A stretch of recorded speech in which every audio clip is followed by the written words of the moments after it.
প্রিয় দর্শক, আসসালামু আলাইকুম। আজকে আমরা আসমা নাম সম্পর্কে জানব। তাহলে চলুন ভিডিওটি শুরু করা যাক। আসমা নামটি কি ইসলামিক নাম? আসমা নামটি ইসলামিক নাম হিসাবে পরিচিত এবং এটি মুসলিম সমাজের জনপ্রিয়। 2. আসমা নামের বাংলা অর্থ কি?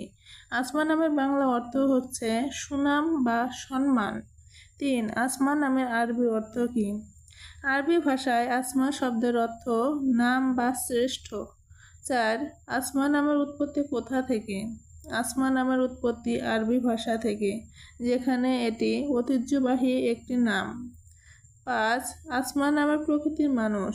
আসমা নামের ব্যক্তিরা সাধারণত শক্তিশালী, আত্মবিশ্বাসী এবং উদার স্বভাবের হয়ে থাকেন। 6. নামের শেষে নাম যুক্ত করে 5টি মুসলিম নাম। 1. আসমা সুলতানা। 2. আসমা রহমান। 3. আসমা বেগম। 4. আসমা ফাতেমা। 5. আসমা খাতুন। আজ তাহলে এ পর্যন্তই।